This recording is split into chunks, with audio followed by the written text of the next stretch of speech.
Bismillahirrahmanirrahim. Alhamdulillahi Rabbil Alameen. Wassalatu wassalam ala Rasulillahi wa ala alihi wa sahbihi ajma'in wa ba'd. So inshallah, this is a series that I'll be talking about different events throughout my life, and like as I promised, from today inshallah I'm not going to actually start from the beginning, but what I want to start with, from the time. See, because during my youth, I went to jail three different times when I was young. So I'm gonna start right now from the third time, not from the first two times, but from the third time. Because from the third time up until I went to Yemen, and then going to Yemen, this is what I want to focus on, because this is like really the big chunk of change. Yeah, the change, not the chunk, like the big change in my life. It came about through that time. It didn't really. There was a lot of change that came in the beginning, but not towards like Talib al-Ilm. So this is where I really want to focus on, because number one, I want the people to know that it's not, no matter what situation that you grow up in, no matter what your status is, or all the different difficulties that you went through throughout your childhood, that all of those things can be overcome, and you can and still go out and do something, with your life. And it's not like just like, okay, khalas, we just give up and say, okay, my life was bad and this happened and this happened. So like I said, I'm not even going to go through, like maybe in later videos, inshallah, I'll go back to like the early part, inshallah. But like right now, I just want to focus from this time, from that last time that I went to jail until I went to Damaj. So this was in 1997. Now I had gotten out of jail, but I still hadn't, how can I say this? I mean, I got out of jail at the beginning of 97. April. It's actually April of 1997. I got out of jail. I had got sentenced to 1 year. Like I said, I'll go back through that another time, inshallah. It was basically just violation of probation. So from that time that I got out of jail, from April until I went back into jail, and like I guess it was like around November. I have to check the paperwork from I've got all the stuff from the court, so it's still saved on my computer. But I think it was like November of 97. I went back to jail. So from that time, from like April up until November, it's a blur. I couldn't even tell you what happened in those days at all. I couldn't tell you anything. It was just all a blur. It was just a blur of just drugs and drinking and just stupidity. So what happened was, I guess there was another neighborhood here in Jacksonville, which is Brookview. And one of my friends, my closest friend, his brother, he had gotten into an argument with these guys over in Brookview. He's dead now, so I'm gonna try to keep it. I mean, he was one of those guys. It's a neighborhood. He's just always in the, always in the midst of something. He's always in the middle of things. So he had gotten into arguments with some dudes in Brookview. Came to my house. And he said, like, let's go. They did this. They said this to me. And I was always the type of person back in those days, if somebody insulted one of my friends or whatever, like, it's on. It's just, that's it. Whatever the case may be. I might turn a blind eye with somebody talking about me or insulting me. It depend on the situation, but not the people that are around me. So so I said, okay, let's go. So before we left, we were drinking, and my mother, she was drinking, and then she I guess I started getting very loud, and she saw it. Because I can't really, I remember the events that took place, but I can't remember exactly what happened per se. So basically,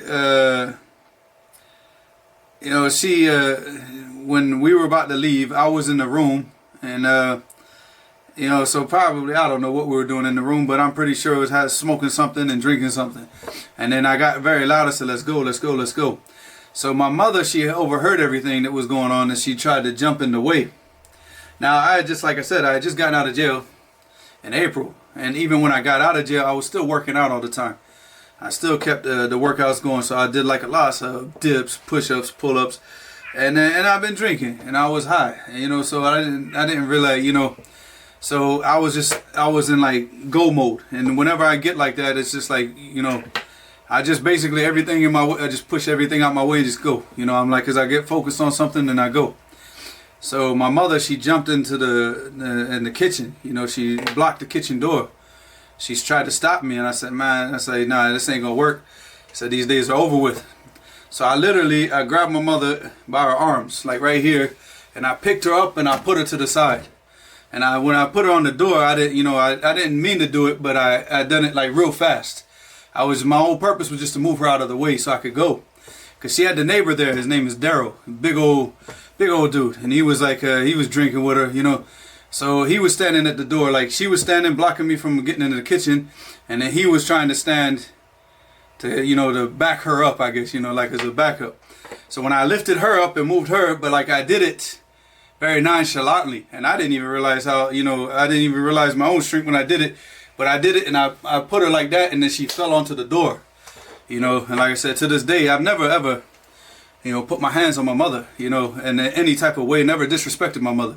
So even to this day, I still apologize to her, even though, it wasn't my, my purpose of doing that. I didn't do it on purpose. I just, like I said, I was all amped up, all the adrenaline, the drugs and everything. And then when I grabbed her, I just did like that real fast. And then but I held it down. I said, those days are over. You're not stopping me anymore. And then when I looked at him, I don't know what he saw in my face at that time, but he got out the way. He didn't even say anything. He just moved. He didn't say anything. He didn't say go ahead. He just put his head down and moved out of the way. And I said, let's go. So my mother, she went straight and called the police, and then she said, and my son, he's about to do all this. He's about to get into chaos, and all this. So she said he grabbed me and he moved me, like picked me up, and she said I slammed her on the door. So I don't like I said, I don't remember like slamming her.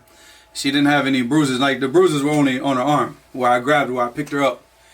So they took pictures of that and said, oh, it's a battery. So I didn't even know what happened. Like what? All I know, I didn't even know she called the police. All I know is I was actually standing.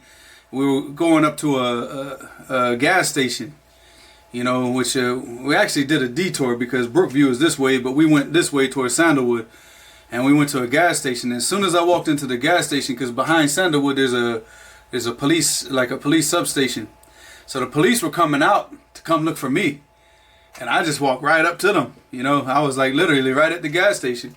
So they just they came up and said, oh, well, there you go. Our job's easy tonight. It's like, what are you talking about? I said, come on, let's go. You're going to jail. Going to jail for what? I'm just sitting there like, yelling at the police. I'm like, what are you talking about going to jail? Jail for what? They said, a battery. A battery on who? I said, we haven't even gotten to the people yet. They're like, nah, you beat your mother. I said, I ain't beat nobody. I picked her up and moved her. I said, what are y'all talking about? So apparently that's what she told them, to get me arrested so I go to jail and not do what it is that I was about to go do. So even I didn't even find out the whole details until the next day in court, because I didn't talk to my mother that night. They took me to jail. They dropped me off at the county jail. They took Chris to the juvenile detention center, and because he was still underage, like he was like 16 or 17 at the time. I was I think, let me see, this was in '97, so I was like 19 at that time. So, and that was that. So I didn't know until the next day I went to court. So the next day when I'm in court, I'm sitting there watching like all the people go before me, all these like crackhead looking people, right? And all of them had the same charge: battery. So I'm like, cool. The judge is like, time served, 9 months probation. Time served, 9 months probation. Time served, 9 months probation. 9 months probation. So I'm like, cool. I'm out of here. I'm getting out today. So I get up and I go to stand up in front of the judge, and the judge looks at me and says 90 days. I yell. I was so shocked. I mean, keep in mind, I'm still recovering from last night, all the drinking. What? She said, it's a woman, it's a female judge. I was like, what are you talking about 90 days? You just, all these people, time served and 9 months probation. What's this 90 days? And she just looked like she got angry. She said, look, you have two choices. You sign that paper and take the 90 days and be quiet, or you can go ahead and try to take it to trial, and I promise you I'm going to give you 15 months in prison for this. She said, what you did is not acceptable. I was like, what are you talking about what I did? And still, like I said, I don't even know I didn't see the police report or nothing. Like I said, in my mind, I picked, that's it. Oh my God, the story is just, it was outlandish. But like I said, my mother told me later on that this is what she just told the police this just to get me arrested fast and to get me put in jail, so to protect me, and alhamdulillah, I don't hold anything against her for that, and I was in the wrong, and I accept that today, and I still, even like that incident, I still apologize even till today. And my mother's like, I forgave you a long time ago. I was like, nah, it's not enough. It's not enough. Even if you forgive me 1,000 times, I'm still gonna keep apologizing, because that's, it's still stuck in my head, like that night, like just the way I did that, because I I've never touched my mother before, except for the hugger, So for like that, that incident, because it just happened so fast. I mean, like literally, from the time that I got to the kitchen to the time I left the door, was just a matter of seconds. Like I'm telling the story like it's like slow motion, but it wasn't. It was like I walked up, she blocked the door, I picked her up, I moved her, I said, those days are over. Those days are over, and I walked out. That's it. It was like just like that. It was just like seconds.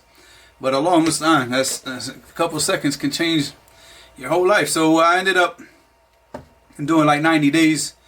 And, at this point, I was just like, I wrote this in the book. So, this is going to be something I'll probably go over in like later videos. But I was so fed up. I was like, how? This time when I went to jail, I'm like, I'm done. Like, I can't take this anymore.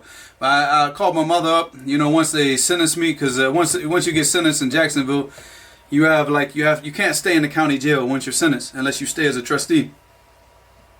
So they either send you to the prison farm, which is way out towards the airport, or they send you to CCD, which is like a work release place, or you stay in the county jail as a trustee, but you go to a different section of the jail. You can't stay within the unsentenced people, so you have to stay, because you're sentenced now, so you have to, they have to put you in a different area.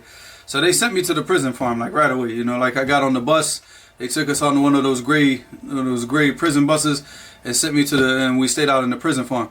And like right at this time, like Ramadan's about to come, so like I said, it's November, so it's like Ramadan's about to start.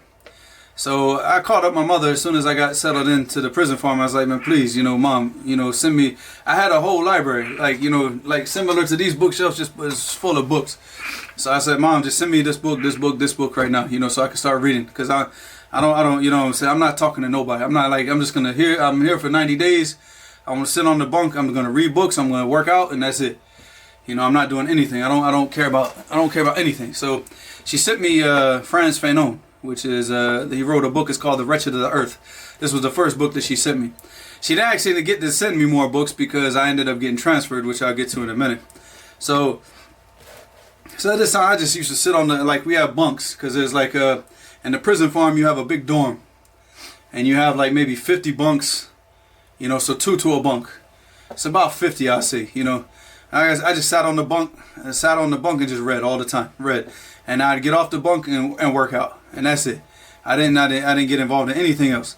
There were some brothers in there that were Muslim, and one of them was in my dorm. He had just become Muslim, and there's another brother, he was a Muslim, and he was in a different dorm. So I got in contact with them, and because I don't know how they found out I was Muslim.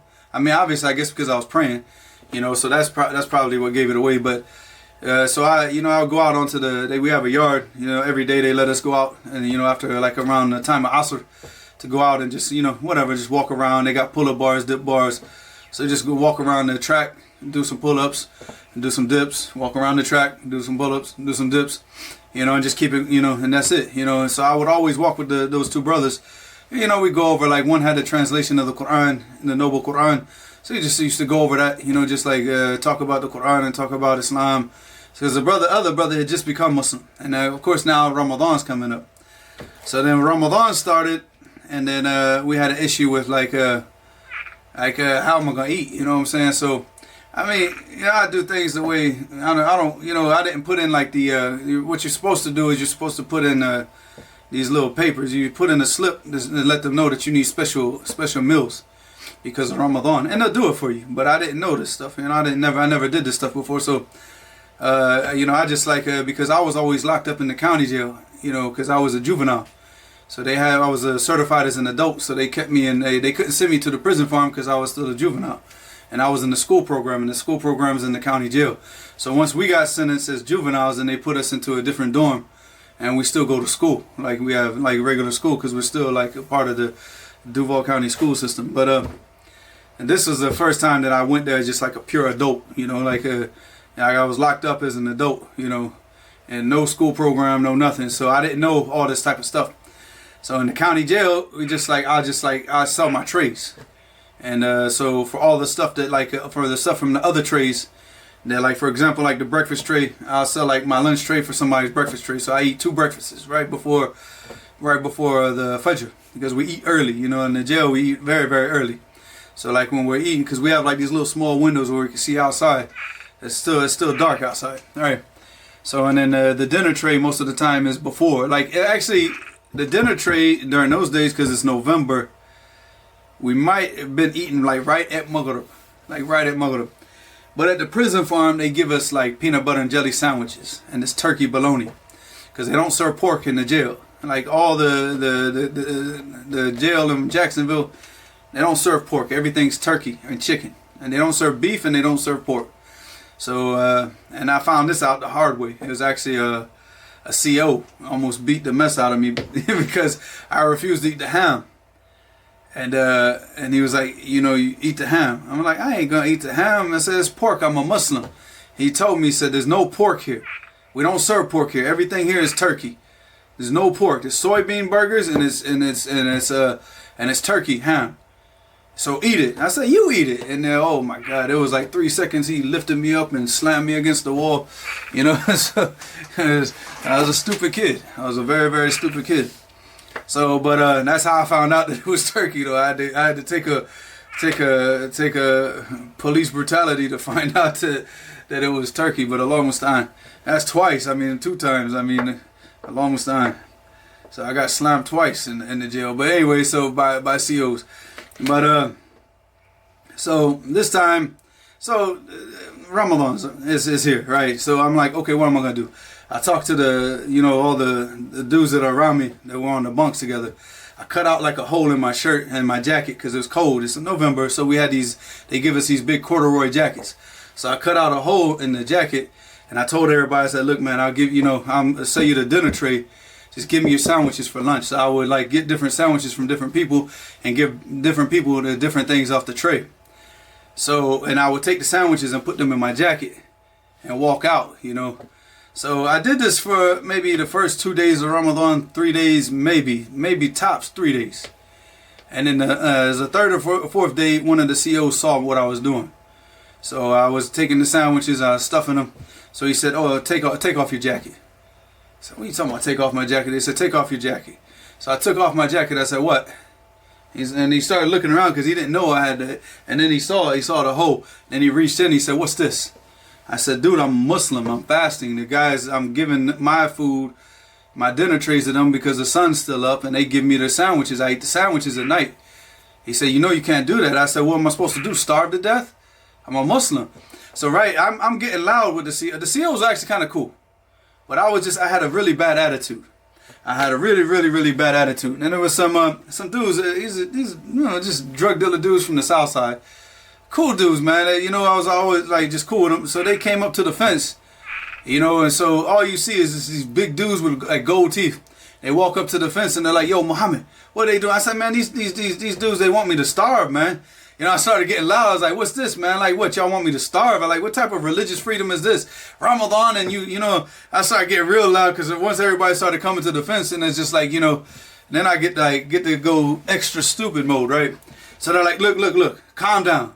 Because like I said, the COs, the whole time, the COs were cool. Because these 2 COs, they were not like the redneck COs. These were the 2 COs, they're black. And they were very cool. It's so like, like the farmer boys. Country boys that you always have the issues with, but these dudes were like cool. They're like, look, man, just let's relax. We're gonna go talk to the chaplain. We'll set up a meeting with the chaplain, and we'll get this sorted out. But you can't do this anymore. You go to the chaplain, you talk to him, and we'll get everything sorted out. So all you and your Muslim brothers, you get food. But just calm down. All right. So I said, okay.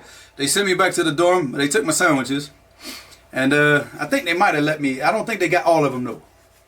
Because I had food that night, but I think there was like some that were like deep in my jacket. They only pulled the ones out that they could grab immediately, so they didn't actually get all my sandwiches, inshallah. But mashallah. like maybe like an hour later, I went to the chaplain and started explaining this to them. You know, like I was like, look, man, you know, I'm a Muslim and everything. And he looked at he pulled up my paperwork when I came into jail. He said, yeah. It says here you're Muslim. So yeah, so it's Ramadan. I need a special trays. So he said, okay, no problem. Well, but he said you are okay. He mentioned he was talking about the two other brothers, because I said it's not just me. I got two other brothers here. I mentioned their names. They said, okay, as far as the other guy, he came in as a Muslim, but the third guy, when he came in, it says Christian. He became Muslim here, so we can't affirm that he's Muslim. So we don't. I said, but you know, what are you gonna do then? He's gonna starve too. It's Ramadan. And that brother wasn't even fasting anyways. You know, he wasn't really praying. He wasn't really fasting. He just become Muslim. He was just like, he was a strange brother, to say the least. You know, I don't know what his intentions of becoming Muslim were, but I mean, he had literally just become Muslim. So I just said, okay, look. I said us two, because the other brother, he was praying, he's fasting. You know, so I said, look, give us the trays. Khalas, we're Muslim. And he said, okay, no problem.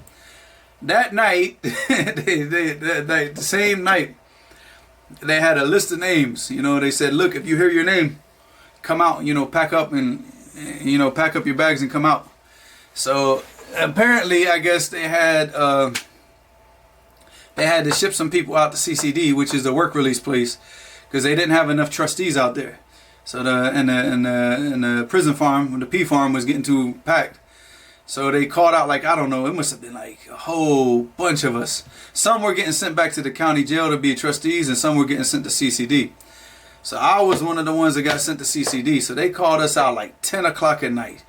Pack it up. You know, and I heard my name. I'm like, oh, no. Like, these jokers, man, look at this. They don't even want to feed me, so they're just going to kick me out of the jail. They're going to, you know, send me to another jail. So, like, not just me and the other brother. The one brother, he stayed. Or, I don't know, maybe he went somewhere else. I can't remember. It's 1997, so a long time. So they ended up shipping me and the other brother, the weird brother, to CCD. And we ended up being together there. And that, like, the whole time it's just me and him. We were in the same dorm in CCD. And, you know, and the work release place was a lot different. It's a lot cooler because we were trustees, so we didn't have we couldn't leave the jail like the people on work release. We were in the jail all the time. So, but we had this open dorm. So we had like the same dorm, but the dorm was like 2 tiers. It wasn't like the prison farm. The prison farm is just like this big dorm. Everything's flat. It's like these flat buildings, 1 story. But this was like it was 2 tiers. So you know, you had in bunks for each one. So it's like that. It's like just like the county jail is, but it's just bunks. There are no cells. And the dorm you can go in and out. So when I first got there, you know, the first thing I'm thinking about, because I just came from the P farm, right? So we're doing the dips and the pull-ups. I'm like, man, there's no pull-up bar here and there's no dip bar. So it was like, well, there was like a little area with like a bench on the side, like a little rest area where they had like the post. So we were doing like the pull-ups on the whatchamacallit, on the gate. But you got the razor wire, so every time you can only go up to here, because if you go up like that, you're gonna hit your head on the razor wire. So they ended up telling us we can't do that. We couldn't. First they told us we couldn't do pull-ups. So then we started putting the tables together and doing dips off the table, because there are 2 wooden benches, those picnic tables. So we put them together and we started doing dips and stuff off of the benches. And then they just told us, you can't come back here at all. Like, what, man? We're just trying to work out. You know, like, no. You know, go outside, go to the basketball court. So at that point, I just started, you know, like, the whole time that I was at CCD is just push-ups. Because there, they gave us, like, we had to go work. So during the morning, we go to, like, the police memorial building. Like, I was a trustee at the police memorial building. So I went home. I would read at night. I would work all day. I would work on the docks. Where they pull in, like, we would unload all the trucks for the police memorial building. So it's me and some other dude. Probably, this dude from, I don't know where he's from. He's probably from, I think he's from the north side. You end up meeting characters, along with time. You end up becoming, like, close to people that you would never be close to on the outside. And me, at that point, I was like, my mind was like, I'm gotta get out of here. I'm done. Like, all the other times that I was locked up, I never felt that narrowness. But I was going out just doing push-ups, push-ups, push-ups, push-ups all day, all day. That's just to get my mind off of things. And I would do push-ups for like, I would do 500 push-ups, like the minimum. The minimum was 500 every other day. And I do like, sometimes I do like 1,000 chair dips. Because they wouldn't let us do the benches anymore, so we just do them off of, they had these benches like this, like these straight benches for the basketball court. So I would walk around the basketball court 2 times, push-ups. Walk around, and I do this for like maybe 2 hours every night. You know, and I either be doing those or I'd be doing something. If I'm not working out, then I just play basketball. You know, and other than that, but it was just mainly just push-ups, push-ups, push-ups.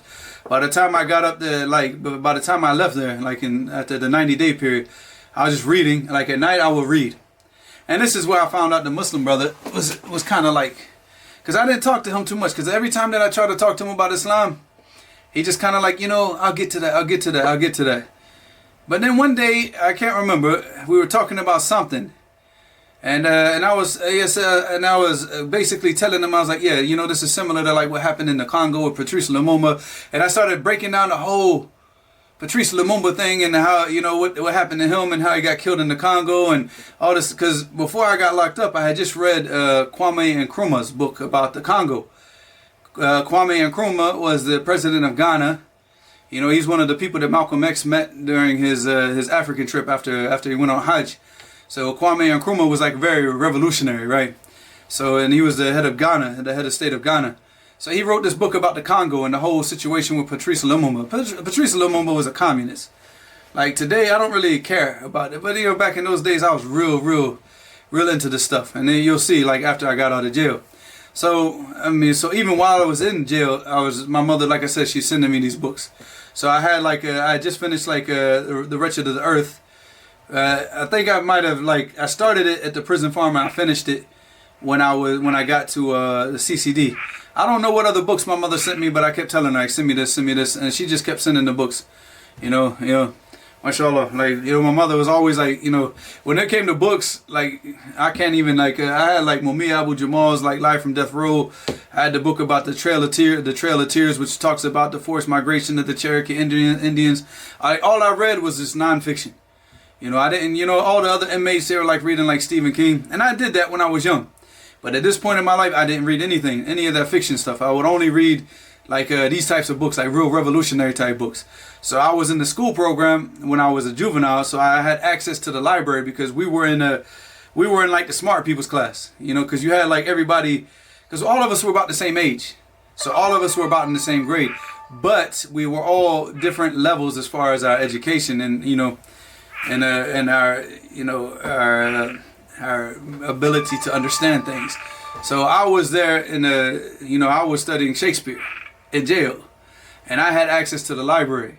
So we were actually going over Julius Caesar in the jail, like studying Shakespeare. And we actually, because we had a teacher, our English teacher used to participate in those old knight reenactments where they dress up like knights, and she's just a female. And she used to dress up like a knight and go back and reenact all these, you know, old King Arthur type things, right? So she entered us into an art contest. This was when I was in jail this was when I got sentenced to a year. So she entered us into an art contest, and it was me, my cellmate Alonzo, and I can't remember who else, but we did a painting. We did this drawing of a castle like in the King Arthur's time and all this, and we put some, I can't remember, like put some like Shakespearean writing all over the thing, because my mother, she had taught me like Old English writing. So I'm pretty sure I wrote some stuff in like Old English. She taught me this when I was a little kid. So that's why you see like even till today, like with like a lot of my books and stuff, I put like Old English writing in it because of that. My mother, she made me learn this. Like when she sat down and taught me. Once I learned like regular handwriting, she's like, no, you gotta learn how to write like this, because it's beautiful. You know, she loved like the Old English script. So I probably did that. I'm pretty sure I did like some Old English writing, and we actually won the contest. You know, inmates in jail, and we got number 1. We got first place in a contest that we didn't even we couldn't even see. You know, almost time we actually won the contest. I mean, but that's what we were busy doing. Like this was my last year as in the school program. So I had access to those books. So I started reading about the Black Panthers. I started, you know, reading again about Malcolm X, about the whole civil rights movement. So I was like I was going towards like this revolutionary thing.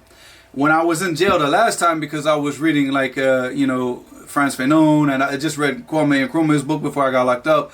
You know, and I was reading all this, so I started finding out more about the Black Panthers, but I also found out about Che Guevara. So I was like, oh man, who is this guy keeps coming up in all these books, you know? Who is this guy? So I started reading about like where certain of these books, they would like reference the Cuban Revolutionary War and all this type of stuff. So I was like, oh man, when I get out, like I had basically a list of books I had to get as soon as I got out of jail. And I guess like as soon as I get out of jail, I'm going straight to the bookstore. As soon as I have money, and what I did is like through the whole time in jail, my mother, she's sending me money every month for commissary. But I didn't, like I said, I'm not buying nothing. All I'm gonna buy is a toothbrush and toothpaste and soap. That's it. And that's what I did the whole time that I was there. I only ate the food that they gave us, and I worked out like a madman. Like I said, by the time I left jail, I was doing 750 push-ups every other day. Every other day. My mother, she sent me, because in CCD, you have to have your family send you a shirt, you know, or clothes for you to leave, because you're not going to have your clothes. Your clothes are at the county jail. So she sent me something, like she sent me like a t-shirt, and she sent me shorts or whatever. You know, you keep these clothes in your locker. So when you leave, what you do is that day that you leave, you're in a jail uniform. You're in like the gray suits. And then, but once they call you and they say it's time to leave, you change your clothes, and you change to your street clothes, the clothes that your family sent you. You just keep those in your locker. So I tried it on when my mother sent it to me. She sent it to me when I first got there. So I tried on the t-shirt. The t-shirt was baggy. You know, it was like a maybe large or extra large. I can't remember, but it was baggy. Man, look here. So I said, all right. I tried it on, and I took it off right away. You know, and I folded it up and I put it in my locker. I said, I'm gonna see what this fits like when I leave out of here. You know, because my mind was like set, like I was just like working out. I said, you know, because my mind just went like that. I was like, I'm reading books, I'm working out, I'm not talking to nobody. So going back to this guy now, about the Patrice Lumumba conversation. So I started talking to him about this Patrice Lumumba thing, and what happened in Kwame Nkrumah, and what he said, what happened in the Congo, and all this stuff. And he looks at me, he's like, wow. I said, what? He said, I didn't know you knew so much about Islam. I'm like, are you stupid?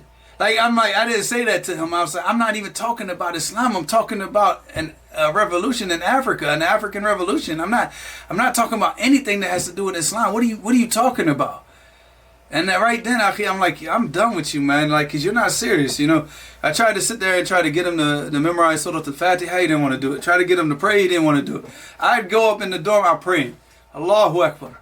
And I pray out loud, and I don't care, you know, but he's sitting on his bunk. He doesn't even want to pray.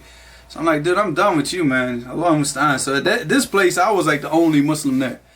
I was the only Muslim. So I finished out the time, you know, so I actually, so the same thing, like, you know, they called my name, that you know, that's the whole time I just spent it like that. Like I said, just doing push-ups, reading books. I read books till I fall asleep. I wake up. But at this point, I'm like, you know, I'm not like Islamic, you know, Muslim, you know, super Muslim, you know. You got to keep in mind, I was locked up for 90 days. I was still smoking cigarettes. You know, I was still like, except for in like Ramadan. So we go like, but it's not allowed. You're not allowed to smoke in the jail. Obviously, you get a felony charge if you have tobacco in the jail. But we used to go out and work on the weekends, like do work on Saturdays, so that people come and pick us up.